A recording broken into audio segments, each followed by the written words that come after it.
8:38, 8 de la mañana, 38 minutos en la primera emisión de Unión Noticiosa, por supuesto en Unión Radio 580 AM. Tenemos la presencia ya del economista Fausto Ortiz, a quien le damos la bienvenida. Muchísimas gracias, economista, por usted siempre aceptar las entrevistas en este medio de comunicación para que la ciudadanía se entere de cómo va el manejo en materia económica en nuestro país. Salude, mi estimado economista. Buenos días.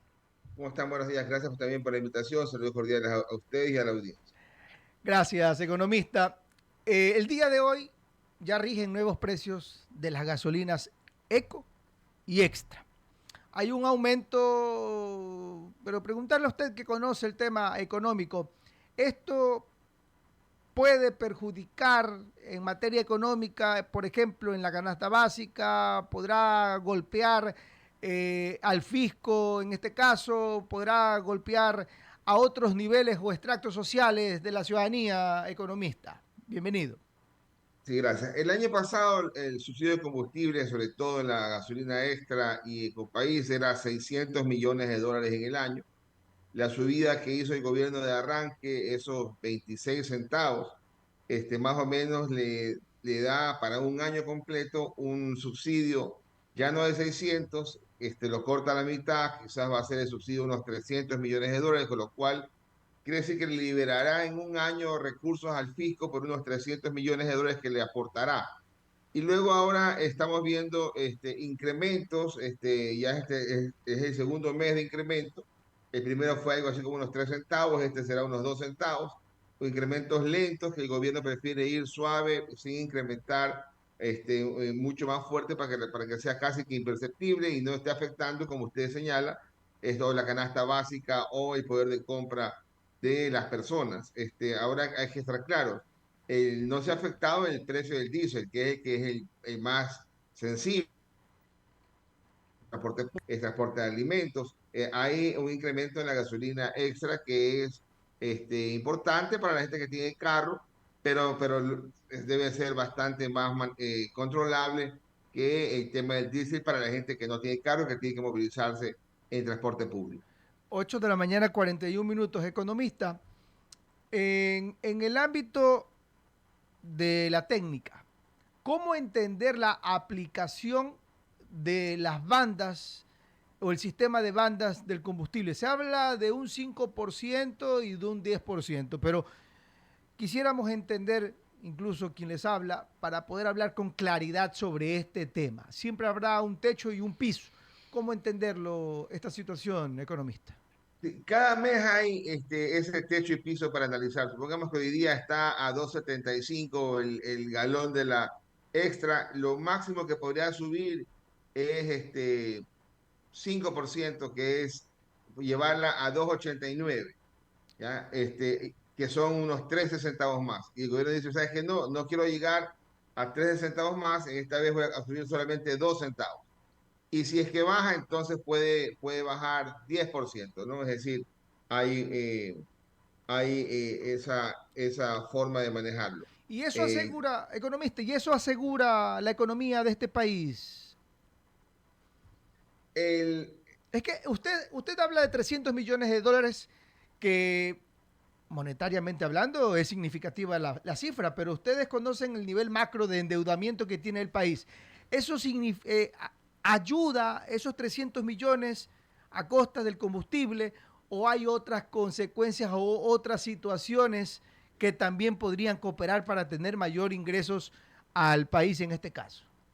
a ver, el subsidio como completo debe ser alrededor de unos 3.000 millones de dólares para poner un número fácil. Ok. De los 3.000 millones, 600 millones al precio actual de petróleo ecuatoriano de 65 a 600 millones era lo que le aportaba o le quitaba ingresos de la gasolina extra.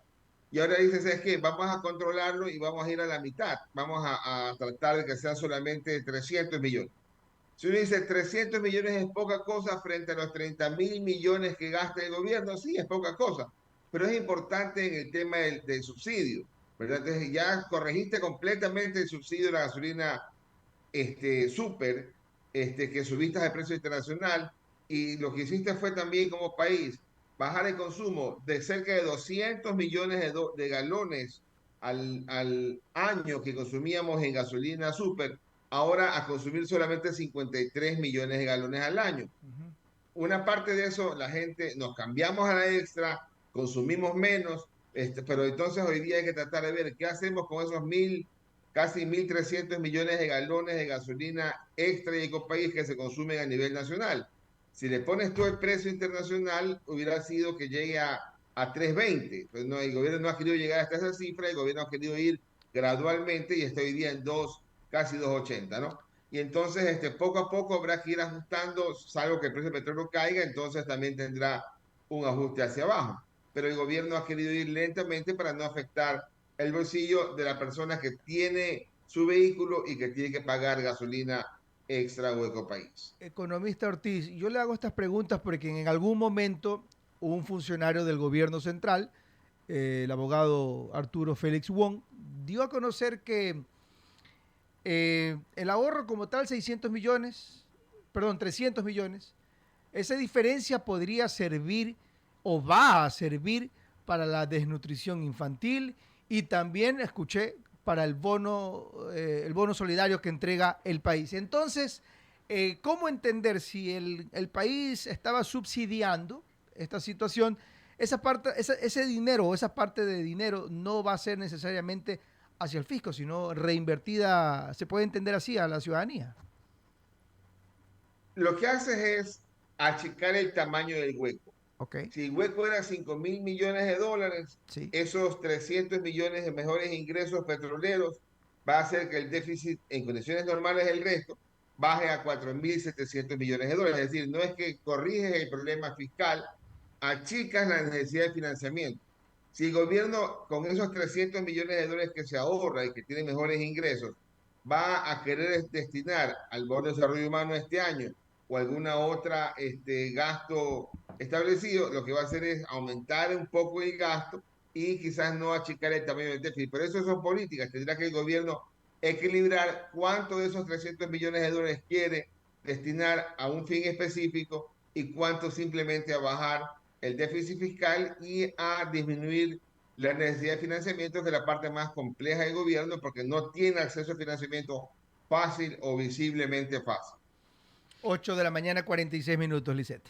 8:46 minutos. Buenos días, economista. Gracias por aceptar la invitación el día de hoy. Hace unos minutos también hablábamos sobre la inseguridad y la situación crítica que atraviesa la cadena logística y los puertos de nuestro país, sobre todo el Guayas y el Oro. Pero en temas de exportaciones, ¿cómo está el Ecuador, economista? ¿Cuáles son los productos que tienen más salida y cuáles son los que de pronto van a la baja, economista? Adelante.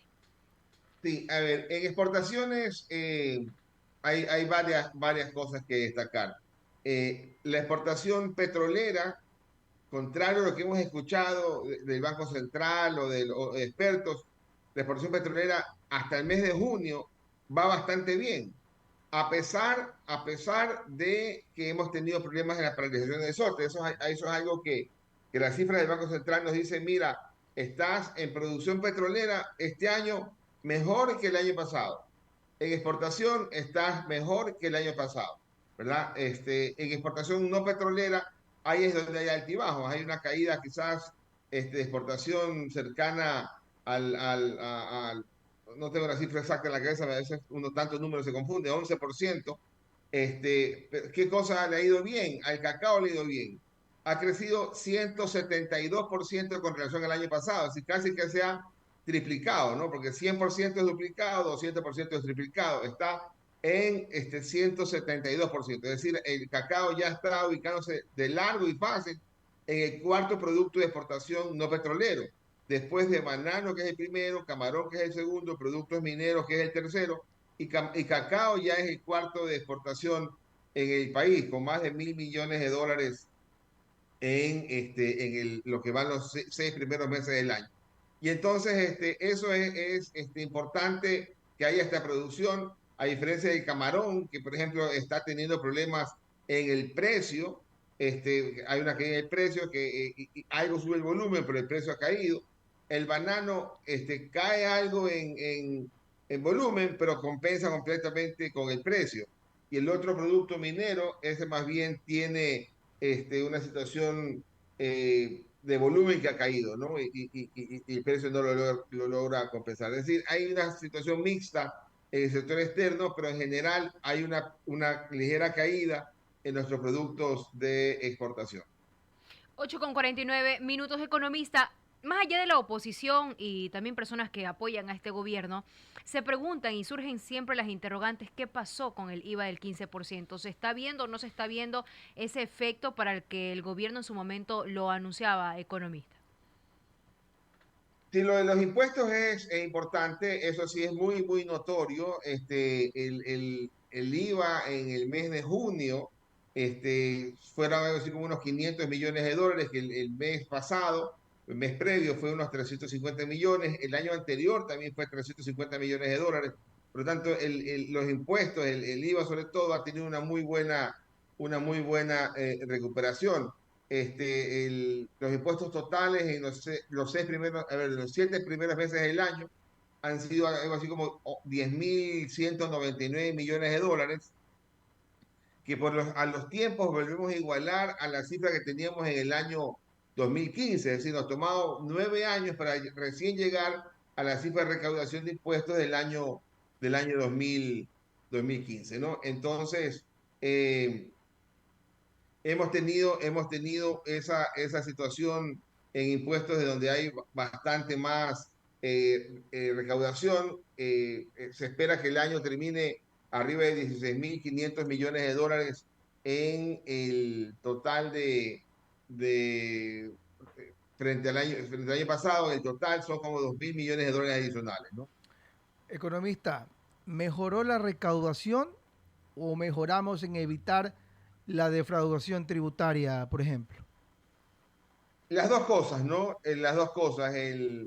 Estamos viendo una mejora en recaudación y también el esquema de autorretenciones ha sido importante. Las autorretenciones implica que las empresas grandes ya se quedan con la retención de impuestos y no le dan la plata para que el pequeño le pague el SRI, sino que el grande se queda con la retención y es el grande el que paga, ¿no? Entonces hay una especie de más control que puede tener eso en el fisco, le ha permitido tener buenos ingresos, ¿no? Déjeme un segundo, me quedé con la duda de las cifras de las exportaciones que me preguntaba. Las exportaciones totales han crecido 11%. Las exportaciones petroleras al mes de mayo han crecido 29%, combinado el tema del volumen de exportación y el precio. Y las exportaciones no petroleras han tenido una subida del 4%. Las no petroleras por precio de 10%, y ahí está influyendo el cacao. Y en el volumen una caída del 5%, y ahí influye el camarón y la minería. Es un poco más para ratificar, corregir una cifra que la memoria me estaba fallando. Y es que imagínese manejar tantas estadísticas Oye, numéricas, Dios mío. economista, y la parte de nuestros hermanos migrantes, ¿en qué rubro se encuentra en las remesas de los ecuatorianos que viven en el exterior, economista? Este, Ese dato es importante para la economía, Sí, no tanto para el fisco, ok. pero más para la economía. Estamos hoy día más o menos recibiendo, esperando que el año termine con un 4,5% de Producto Interno Bruto en forma de remesas, ¿no? Esos son, si el Producto Interno Bruto son 120.000 millones de dólares, estamos hablando de casi unos 5.000 millones de dólares que esperamos de los recursos migrantes. No es el valor récord frente al tamaño de la economía, pero sí es el valor récord en dólares. Porque el valor récord frente al tamaño de la economía está de hace más de 15 años, cuando representó casi el 6% del total de Producto Interno Bruto. Pero en dólares sí son una cantidad importante. Pero esa plata no es ingreso fiscal. Esa plata es recursos para las familias de los migrantes que están acá, para que tengan posibilidad de atender su vivienda, atender su consumo básico, y eso aporta importantes recursos para su economía, que a la final termina permeando y llegando al resto de la economía. Como no llega el tema de la inversión extranjera directa, por ejemplo, ¿no? Que quisiéramos que la inversión extranjera directa tenga ese peso, tenga ese tamaño, pero apenas la inversión extranjera directa es 7 veces menos que lo que recibimos de los migrantes, ¿no? Es decir, hay que ver cómo creamos condiciones para mejorar también la inversión extranjera directa, porque eso de ahí le genera empleo en el futuro. La toma migrante es importantísima, porque el sacrificio enorme de los compatriotas que tienen que salir, pero manda su plata localmente a su familia, ¿no? 8 de la mañana, 53 minutos. ¿Podemos entender que la economía del país está saludable, economista Ortiz? No, no, la economía viene de alguna forma estancada desde el año 2018. No nos hemos dado cuenta porque en el 20 hubo una gran caída por la pandemia y de ahí nos confunde, ¿no? Caímos casi 9%, el año siguiente crece 10%, es decir, en un solo año con la cifra fiscal, con las cifras nuevas del Banco Central, se recupera totalmente la caída de la pandemia en el año 2021. De ahí sigue creciendo 6% en el 2022. En el 23 creció 2%. Y entonces la gente dice, estamos creciendo. Pero en realidad lo que estamos haciendo es en una especie de rebote por la pandemia. Y para el año actual, el 2024, estamos esperando un crecimiento que puede ir en un rango amplio, ¿no? Entre el 0,1% que dice el Fondo Monetario Internacional, el 0,7% que dice el Banco Mundial o el 1% que dice el Banco Central del Ecuador. De esos tres números, ¿verdad? Yo quiero quedarme pegado en la esperanza de que logremos el 0,7 del Banco Mundial, que es un crecimiento malo, pero es consecuencia de que estamos en la parte del ciclo económico de caída. Es decir, ya caímos muy fuerte, mejoramos y estamos ya volviendo a la normalidad. Y lamentablemente nuestra normalidad era en el 2018-2019 en que la economía crecía 1,5%. Es decir, muy malo. ¿Por qué es malo? Por crecer menos del 1,5%, porque ese es el crecimiento poblacional. Entonces no estamos ni siquiera creciendo la economía como debería crecer al menos el valor de la población. Es decir, ojalá creciéramos el doble de la población, pero estamos creciendo en el largo plazo muy bajo para recuperar el empleo y la actividad económica adecuada. 8 de la mañana, 56 minutos. Economista, una última pregunta. Entendemos que usted tiene bastante complicado su tiempo. En la colocación de créditos, el Estado ecuatoriano, el Ecuador, sentimos que no hay una mayor colocación de créditos por parte de la banca nacional y por parte de la banca estatal, digámoslo de esa forma. ¿Esto se debe a todos los parámetros económicos que usted está mencionando o algún efecto externo, economista Ortiz? Sí, hay dos cosas, ¿no? Si la economía no crece, el crédito no crece. Si el crédito no crece, la economía no crece. Es decir, están conectados completamente estas dos variables. Veamos los datos a julio de este año, ¿no? El crédito crece 8,7% en este año. Un año atrás, julio del 23 contra julio del 22, crecía 11%. Es decir, estamos creciendo, pero más lento que el año anterior. Las captaciones, en cambio, ahora han tenido una mejora. Ahora, en este último año, las captaciones han crecido 11%, cuando un año atrás las captaciones crecían 7%. Es decir, estamos creciendo en captaciones, que no es la causa para que no haya un buen crecimiento en crédito, porque sí hay buena captación, pero no se ha podido colocar. Y si no se puede colocar es porque las empresas tampoco están vendiendo. Las ventas han venido creciendo también más lentamente cada vez. Las ventas de autos están en números en rojo en los crecimientos económicos. Ojalá pudiera la economía dinamizarse y eso también pasa porque el Estado pague algo más grande que los 5.000 millones de dólares que recibió como atrasos. Ojalá el Estado, que yo creo que ha pagado ya unos 1.000 o 1.500 millones de dólares, pudiera pagar un poco más, ponerse al día con esas empresas que el año pasado se les quedó debiendo, para que pueda también esa plata entrar a la economía circular y ojalá tener mejor actividad que al final del día termine mejorando el empleo, que esa debe ser la principal tarea de cualquier gobierno. Muchos dicen que cuando el petróleo estaba bastante alto en el país, la economía era bastante bollante.